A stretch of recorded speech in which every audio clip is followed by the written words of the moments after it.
یہ امتحان گاہ ہے. اللہ تعالیٰ اپنے بندوں پہ مختلف حالات بھیج کر ان کو آزماتے ہیں.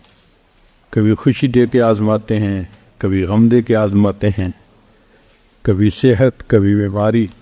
تو خوشی، غمی، صحت، بیماری، نفع، نقصان، یہ 6 ایسے حالات ہیں کہ ان میں سے کوئی نہ کوئی حال بندے کے اوپر ضرور ہوتا ہے، مگر یہ سب آزمائش ہیں.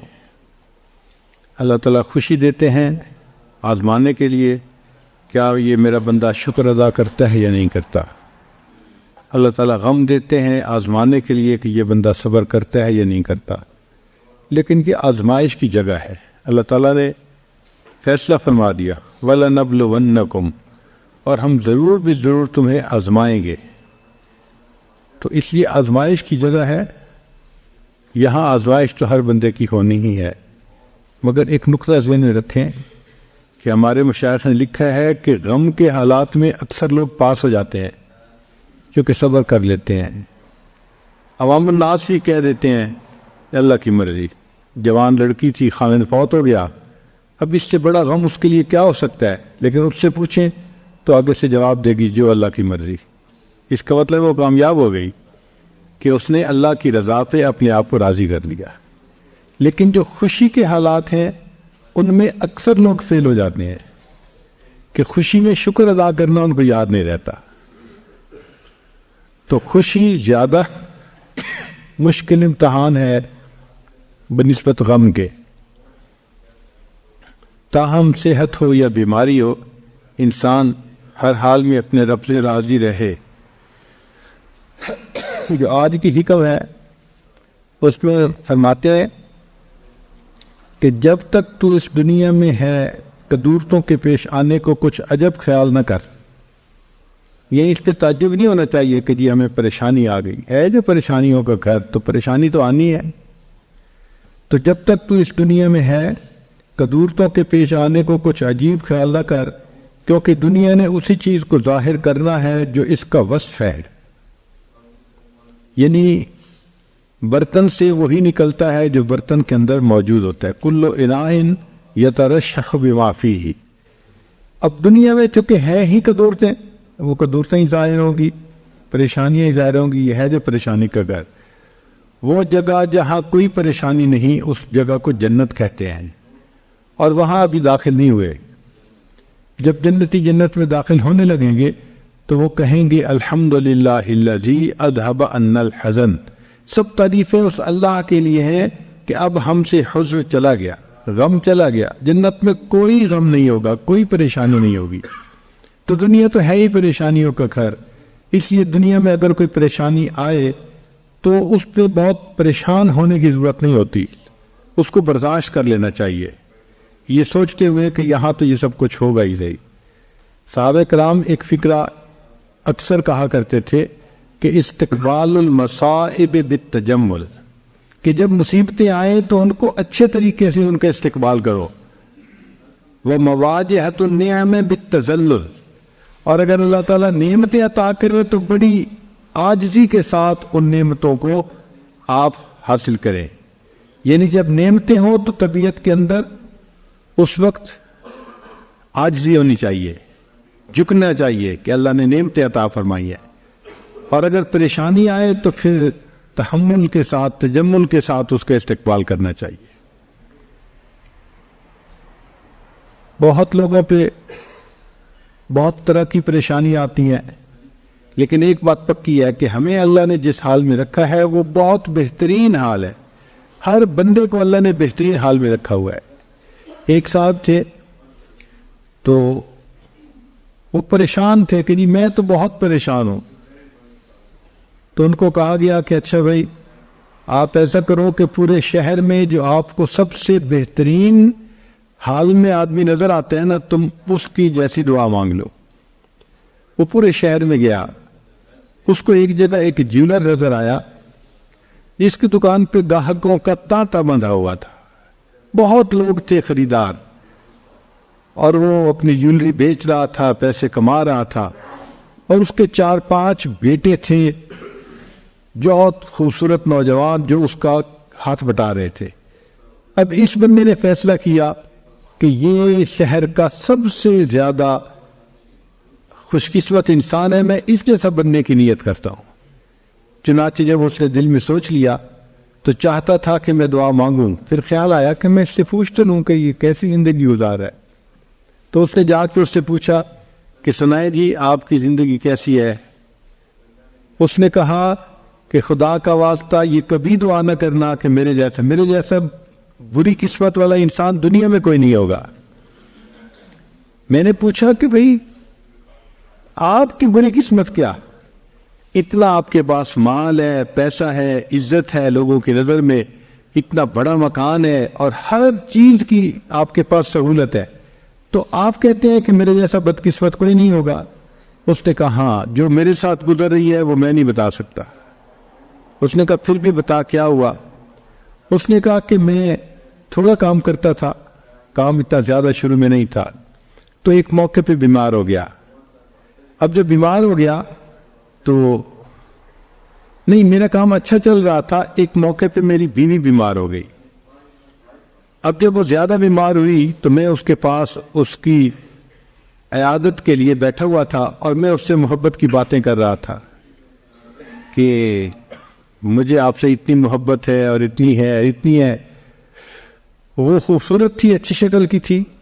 اس دوران اس نے مجھے کہا کہ ہاں میں تو اب مر رہی ہوں، تو میں جیسے ہی مروں گی تو دوسری شادی کرے گا اور تو اپنی زندگی گزارے گا، مجھ سے تمہیں کیا ہے؟ کہتے ہیں کہ میں نے اسے کہا کہ نہیں میں تمہارے بعد دوسری شادی نہیں کروں گا۔ تو اس نے کہا کہ اچھا میرے بعد دوسری شادی نہیں کرو گے، اس کی کوئی مجھے کوئی ثبوت پیش کرو۔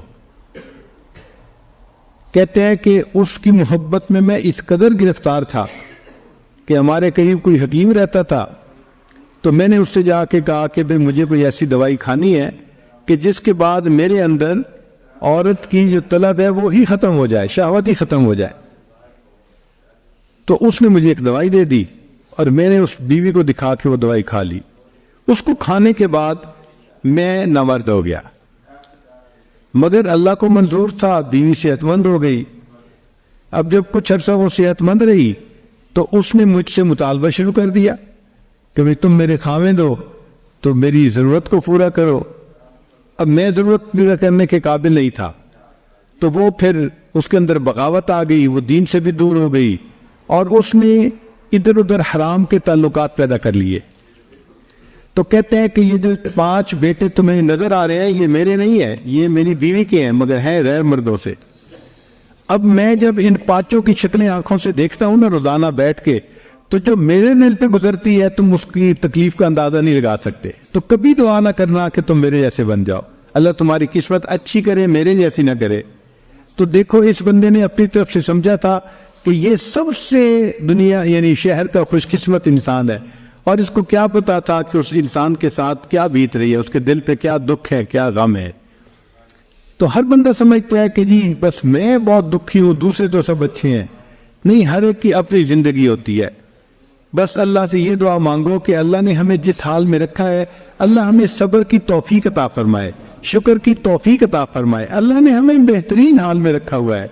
سچی بات تو یہ ہے کہ ہم نے تو دنیا کے اندر آ کے غم کو دیکھا ہی نہیں ہے۔ سچی بات کروں نا تو ہم نے تو غم کو دیکھا ہی نہیں ہے۔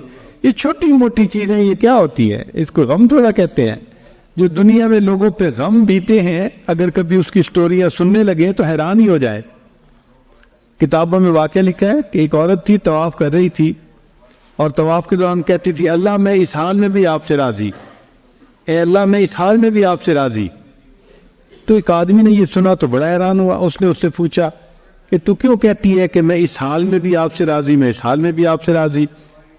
اس نے کہا کہ میں طواف ختم کر لوں گی نا تو میں تمہیں اپنا واقعہ سناؤں گی۔ چنانچہ اس عورت نے اپنا واقعہ سنایا کہ میرے 3 بچے تھے، میں گھر کے اندر ایک دن تنور پہ روٹیاں پکا رہی تھی، تو میرے بڑے 2 بچے جو تھے وہ گھر میں کھیل رہے تھے کمرے میں۔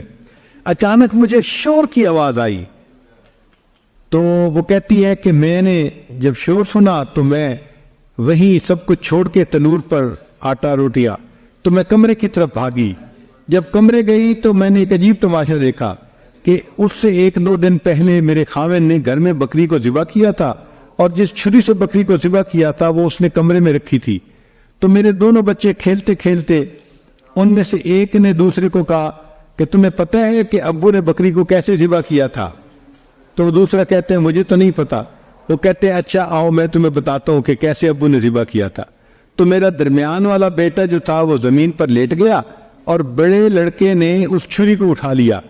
اب وہ چھوٹا بچہ تھا اور اس کو پتہ نہیں تھا کہ چھری کتنی تیز ہے، چنانچہ اس نے اس کے گلے پہ جو چھری چلائی تو گلا تو فوراً کٹ گیا اور خون کا فوارہ چھوٹنے لگا۔ اب جب خون نکلا تو شور ہوا، اور میں بھاگی آئی تو میں نے دیکھا کہ میرا بچہ خون میں لت پت پڑا تھا اور اس کی جان نکل چکی تھی۔ اب میں نے سوچا کہ میرا بڑا بیٹا کہاں ہے جس نے یہ حرکت کی تھی؟ وہ ڈر کے بھاگ گیا تھا اور کہیں چھپ گیا تھا۔ کہنے لگی میں نے اسے دوسرے کمروں میں دیکھا تو کہیں نظر نہیں آیا۔ جب صحن میں آئی تو وہاں میں نے تنور کے لیے کچھ لکڑیاں رکھی ہوئی تھیں، ان لکڑیوں کے پیچھے وہ جا کے چھپا تھا۔ کہنے لگی میں نے پیچھے سے اس کو جا کے جب دیکھا تو اس نے مجھے کوئی جواب نہیں دیا۔ جب میں قریب گئی تو مجھے پتہ چلا کہ اس جگہ کے اوپر ایک سانپ بیٹھا ہوا تھا۔ یہ بچہ چھپنے کے لیے جب لکڑیوں کے پیچھے گیا، سانپ نے اس کو ڈسا اور یہ بھی وہاں مرا پڑا تھا۔ کہتے میں اس کی لاش اٹھا کے لائی، ایک بچے کو ایک چارپائی پہ لٹایا اور دوسرے بچے کو دوسرے چارپائی پہ لٹایا۔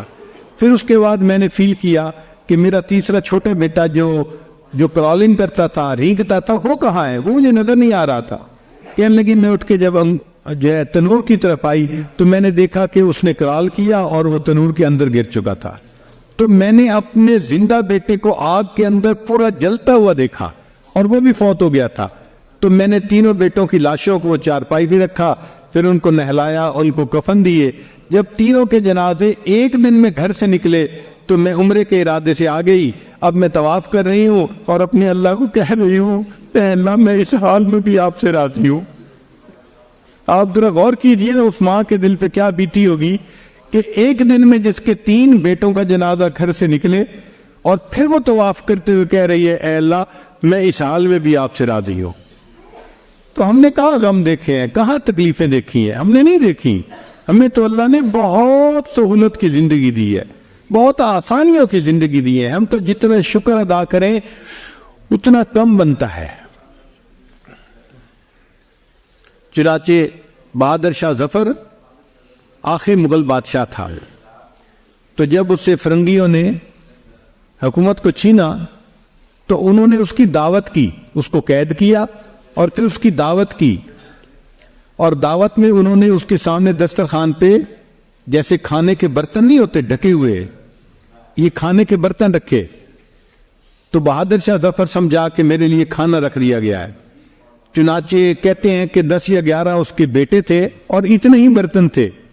وہ ایک برتن سے کور اٹھاتا تھا، ایک بیٹے کا سر اس میں نظر آتا تھا، پھر دوسرا اٹھایا دوسرے بیٹے کا سر، تیسرا، جتنے بیٹے تھے اتنے سر اس کو دسترخوان کے اوپر رکھے ہوئے انہوں نے دکھائے فرنگیوں نے۔ آپ بتائیں اس باپ کے دل سے کیا گزری ہوگی کہ جس نے ایک وقت میں اپنے 10-11 جوان بیٹوں کے سر اپنی آنکھوں سے دیکھے۔ اسی پر تو اس نے اشعار لکھے تھے، نہ کسی کی آنکھ کا نور ہوں، نہ کسی کے دل کا قرار ہوں، جو کسی کے کام نہ آ سکے میں وہ ایک مشت غبار ہوں۔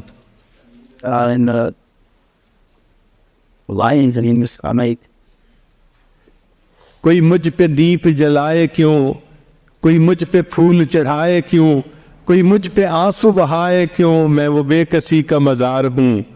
میرا رنگ روپ بدل گیا، میرا یار مجھ سے بچھڑ گیا، جو چمن خزاں سے اجڑ گیا میں اسی کی فصل بہار ہوں۔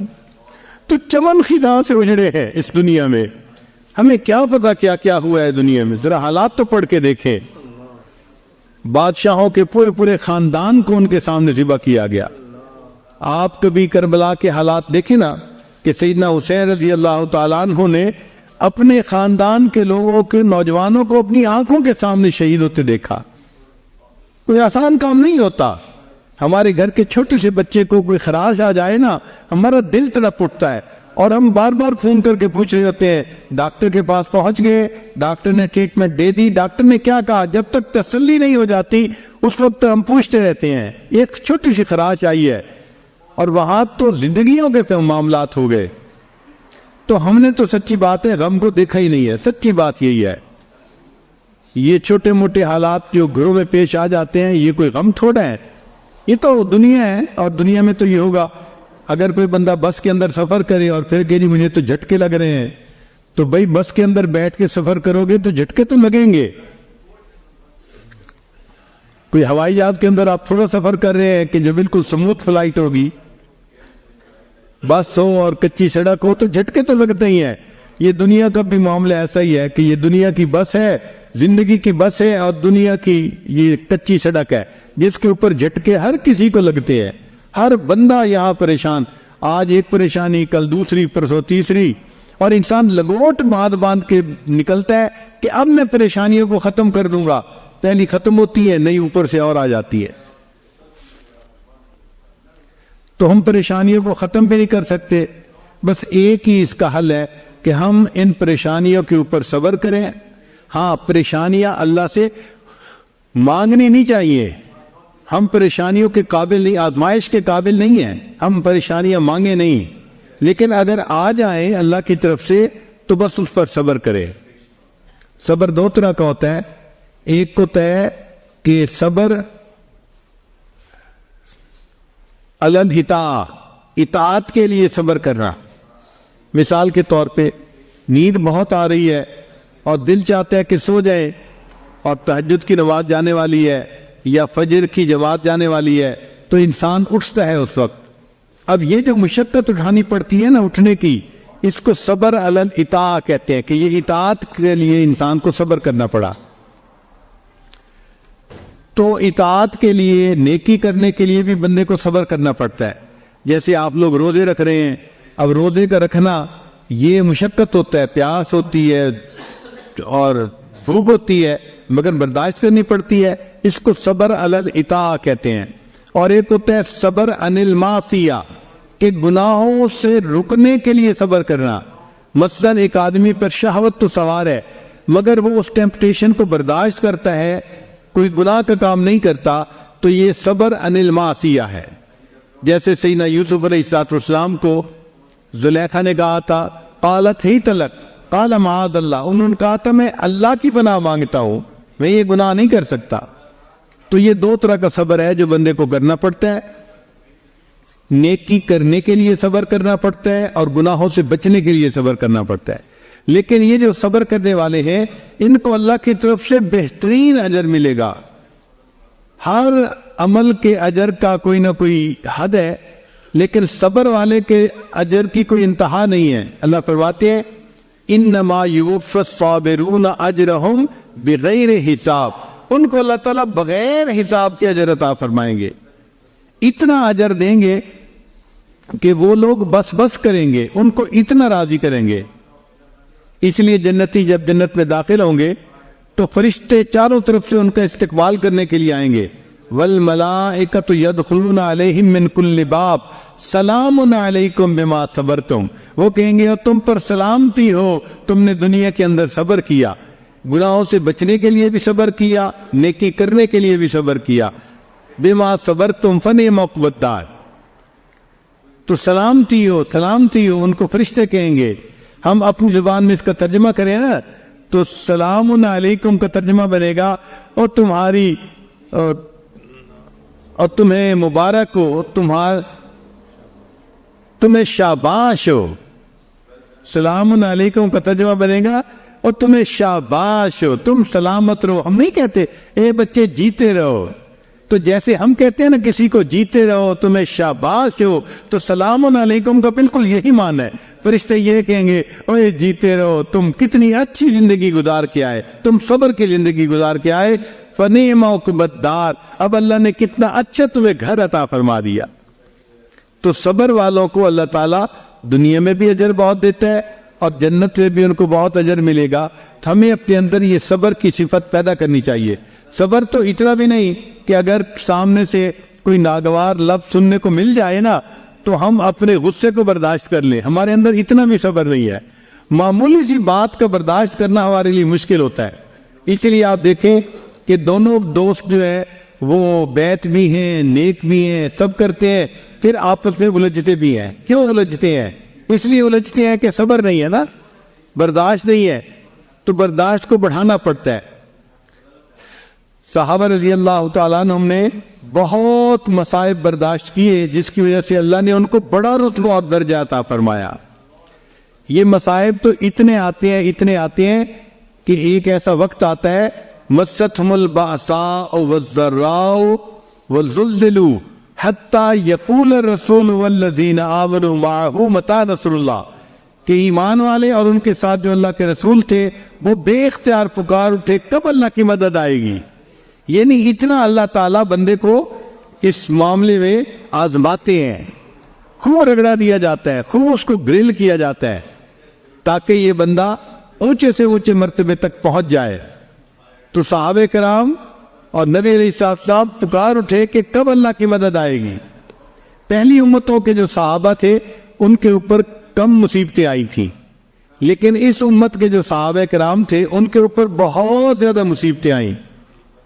چنانچہ پہلی امتوں کے لیے ایک لفظ استعمال ہوا وَذُلْزِلُوا، مَسَّتْهُمُ الْبَأْسَاءُ وَالضَّرَّاءُ وَذُلْزِلُوا، تو ذُلْزِلُوا کا لفظ بتا رہا ہے کہ ان کو خوب اچھی طرح جو ہے وہ آزمایا گیا، کرش کیا گیا، اچھی طرح رگڑا گیا ان کو۔ لیکن جب نبی علیہ السلام کے صحابہ کی بات آئی تو قرآن مجید نے 3 لفظ استعمال کیے، فرمایا وَذُلْزِلُوا زِلْزَالًا شَدِيدًا۔ اب یہ 3 لفظ بتا رہے ہیں کہ صحابہ کرام پر جو آزمائش تھی وہ پہلی امتوں کی آزمائش سے بہت زیادہ تھی۔ پھر اس کا نتیجہ کیا نکلا کہ اللہ نے نبی علیہ السلام کے صحابہ کو جو رتبہ دیا وہ پہلی امتوں کے صحابہ سے بہت اونچا رتبہ تھا۔ تو جس بندے کو تکلیف زیادہ ملتی ہے اس کو اللہ کے ہاں مقام بھی اونچا ملتا ہے، بڑا ملتا ہے۔ تو صبر کرنا چاہیے، بے صبری سے انسان اپنے اجر کو گنوا لیتا ہے۔